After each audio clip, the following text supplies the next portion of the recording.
再来看俄乌和平协议，双方是拢有坚持。罗西亚总统普京嘛表示讲，美国甲乌克兰伫瑞士会谈的时，美国提出28点的和平计划，分做4个部分，这应有同意。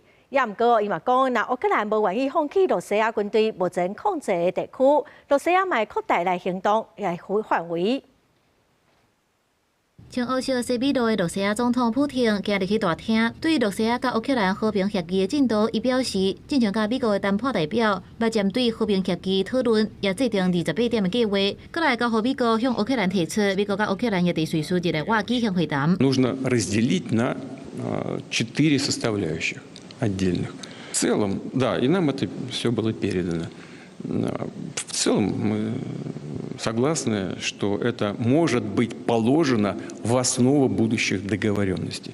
普京表示，罗西亚已经注意到美国当日提出的协议当中有考虑到罗西亚立场，不过犹原有包含领土的关键议题爱讨论。这份协议签开始，佮因为严重偏向罗西亚要求受到欧洲议会谴责，以401票赞成、70票反对、90票弃权通过谴责决议。虽然安尼，这个决议也敢若是表达欧洲的态度，无实际的影响。因为普京认为讲，即摆乌克兰政府是非法的政府，因为乌克兰无搁再举行总统的大选，因为安尼签任何的文件拢全然无意义，任何的和平协定拢必须要得到国际社会承认。伊搁同个表态，战争也是和平的选择权掌握伫乌克兰的手头。若准乌克兰无愿意放弃罗西亚控制的地区，罗西亚会继续用武力扩大行动的范围。В плане Трампа написано, что де-факто они признают якобы его за нами, но не де-юра. А как это? Как к юристу к вам обращаюсь? Как это де-факто, но не де-юра? Это и должно быть предметом наших переговоров с американской стороной. Спасибо вам большое за то, что обратили на это внимание. Вы правы, это один из ключевых моментов.